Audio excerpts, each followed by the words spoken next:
Hello friends, welcome to my YouTube channel extra lectures. आज हम पढ़ेंगे एल्गोरिथम। एक एल्गोरिथम की क्या क्या बेसिक प्रॉपर्टी होती है। सबसे पहले देखते हैं एल्गोरिथम क्या होता है।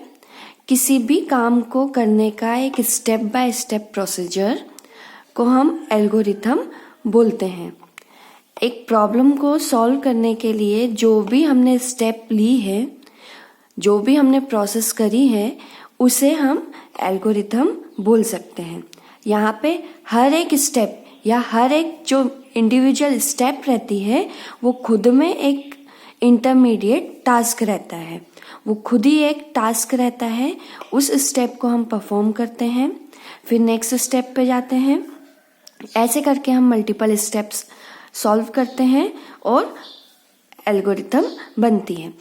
एल्गोरिथम फाइनाइट नंबर में होने चाहिए और फाइनाइट नंबर को हम जब सॉल्व करते हैं, स्टेप को सॉल्व करते हैं, तो हमें उस प्रॉब्लम का सलूशन मिल जाता है।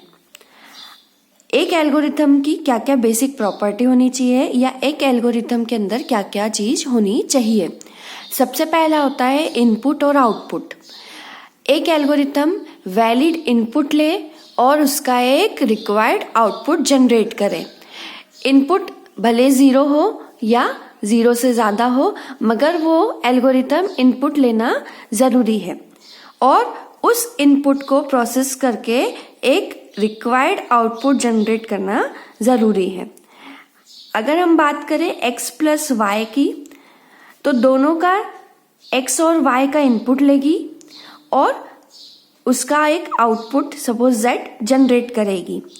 तो ये इनपुट और आउटपुट जरूरी है एक एल्गोरिथम में। सेकंड होता है फाइनाइटनेस। वो जो एल्गोरिथम है वो एक काउंटेबल नंबर ऑफ स्टेप में कंप्लीट होनी चाहिए। काउंटेबल नंबर ऑफ स्टेप मतलब 5, 10, 15, 100 इस तरीके से हमारा एक स्टेप का काउंट होना चाहिए। ऐसा नहीं अगर हमने x प्लस वाई का सम करा तो वो जो सम आ रहा है वो आ रहा है इनफाइनाइट नंबर ऑफ स्टेप में या 1000 नंबर। जो सम हमारा 2 स्टेप में आ जाना चाहिए था वो उसे हमें 1000 स्टेप लग रहे हैं कंप्लीट करने में या आउटपुट जनरेट करने में। तो हमारा जो एल्गोरिथम रहेगा वो काउंटेबल होना चाहिए, मतलब फाइनाइटनेस होनी चाहिए उस एल्गोरिथम में। थर्ड होता है डिफाइनाइटनेस, मतलब जो भी स्टेप रहेगी वो क्लियर और यूनिक होनी चाहिए। ऐसा नहीं कि x प्लस वाई करा है तो x plus y x plus y x plus y ही हम लिखते जा रहे हैं, मतलब उसमें कोई यूनिकनेस नहीं है। वो बार बार हम उसी स्टेप को रिपीट करते जा रहे हैं। क्लियर होनी चाहिए, जो स्टेप हमने लिखी है वो क्या जनरेट कर रही है, उससे क्या आउटपुट आ रहा है, क्या आउटकम है उस इंटरमीडिएट टास्क का या उस इंटरमीडिएट स्टेप का क्या आउटकम है। फोर्थ होती है इफेक्टिवनेस। इफेक्टिवनेस मतलब जो हमारा स्टेप रहेगी वो प्रोग्रामिंग लैंग्वेज में उस स्टेटमेंट में कन्वर्ट हो रही है कि नहीं हो रही है। हम एल्गोरिथम लिखेंगे। एल्गोरिथम सबसे बेसिक यूनिट रहती है एक प्रोग्राम की। प्रोग्राम लिखने के पहले हम एल्गोरिथम लिखते हैं। प्रोग्राम हो सकता है 50 लाइन का हो, बट उसकी जो एल्गोरिथम बनती है हो सकता है वो 4 लाइन में कंप्लीट हो गई है। तो जो एल्गोरिथम लिखी है वो प्रोग्रामिंग लैंग्वेज में कन्वर्ट हो पा रही है कि नहीं हो पा रही है, मतलब उसका हम प्रोग्राम बना पा रहे हैं कि नहीं बना पा रहे हैं, ये भी क्लियर होना चाहिए। उसे हम बोलते हैं इफेक्टिवनेस। तो जो एल्गोरिथम है वो प्रोग्रामिंग लैंग्वेज के स्टेटमेंट्स में कन्वर्ट होनी चाहिए। लास्ट होता है जनरलिटी। इसमें जो हमने इनपुट लिया है और जो आउटपुट आ रहा है वो सही है कि नहीं सही है।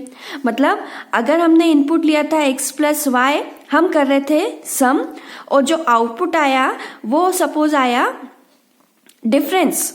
मतलब हमने लिया 5 प्लस 5, इसका आउटपुट क्या आना चाहिए था 10 और इसका आउटपुट क्या आया 0, क्योंकि ये डिफरेंस करने लग गई, मतलब माइनस करने लग गई।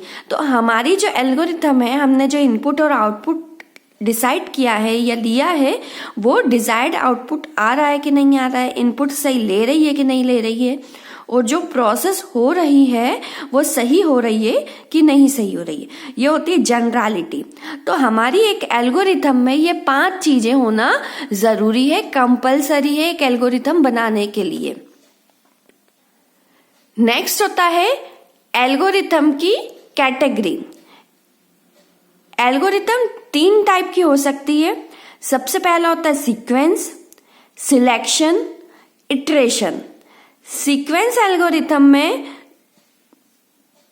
जो स्टेप्स रहती हैं वो स्किप नहीं होती हैं, मतलब जो भी हमने स्टेप्स लिखी हैं वो स्किप नहीं होगी, हर स्टेप रन होती है, हर स्टेप स्टेटमेंट में कन्वर्ट होती है और हर स्टेप प्रोसेस होती है। तो यहाँ पे when each and every step of an algorithm process successfully without skipping any step, कोई भी स्टेप को हमने स्किप नहीं किया है, मतलब कोई भी स्टेप का स्टेटमेंट में कन्वर्जन नहीं हुआ है या कोई भी स्टेप प्रोसेस नहीं हुई है, ऐसा नहीं होता, हर स्टेप प्रोसेस होती है। यहाँ पे एग्जाम्पल देखें।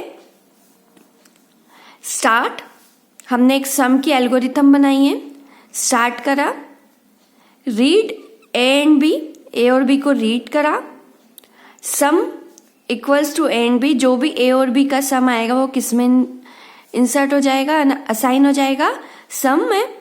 राइट सम को प्रिंट करेंगे और एल्गोरिथम स्टॉप हो गई। तो यहाँ पे हर स्टेप अपनी प्रोसेस हुई है, यहाँ पे कोई कंडीशन नहीं रहती है, कोई सिलेक्शन प्रोसीजर नहीं रहता, मतलब हमें कोई भी कंडीशन अप्लाई नहीं करनी है, क्या होगा क्या नहीं, तो अगर ये नहीं तो ये, या ये इफ एल्स नहीं रहता है, लूप नहीं रहता, कुछ भी नहीं। अगर हमारा प्रोग्राम ऐसा कुछ नीड है जिसमें कोई लूप नहीं है या कोई भी कंडीशन नहीं है तो हम सीक्वेंस एल्गोरिथम फॉलो करेंगे।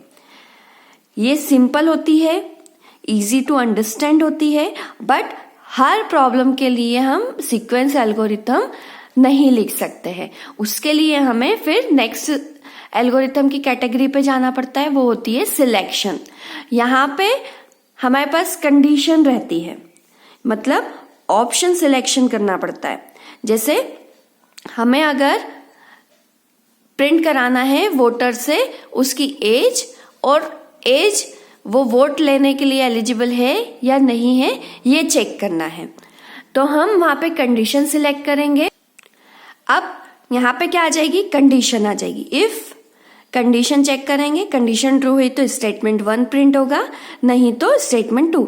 इफ और एल्स एक एग्जाम्पल है, हम और भी कंडीशन स्टेटमेंट्स यहाँ पे यूज कर सकते हैं। एग्जाम्पल देखते हैं।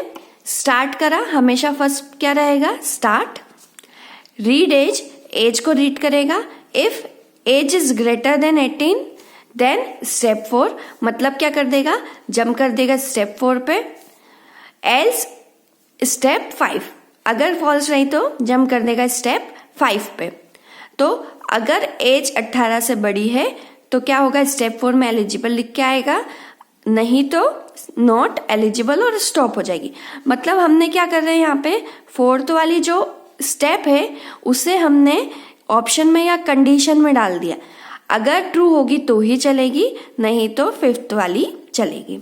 तो यहाँ पे जब हम कंडीशन देखते हैं या हमारा प्रोग्राम की कुछ नीड है जहाँ पे हमें कंडीशन लिखनी है या कंडीशन चेक करनी है, तो हम कौन से वाले एल्गोरिथम को सिलेक्ट करेंगे, या सिलेक्शन एल्गोरिथम को। नेक्स्ट होता है इटरेशन, लास्ट होता है इटरेशन। यहाँ पे हमें लूप या नेस्टिंग या रिपीटेशन की अगर हमें स्टेप्स लिखनी है, अगर हमारे प्रोग्राम की नीड है कि रिपीटेशन, एक ही स्टेप को बार बार रिपीट करनी है, तो वहां पे हम इटरेशन एल्गोरिथम को फॉलो करेंगे। इटरेशन एल्गोरिथम रिपीटेशन या नेस्टिंग या लूपिंग में काम करती है। यहाँ पे हम देखते हैं start, read N, repeat step 4 until n is greater than 0, जब तक n की वैल्यू 0 से बड़ी नहीं हो जाती हमें स्टेप 4 को रिपीट करना है, मतलब इटरेशन मोड में लेके चलना है।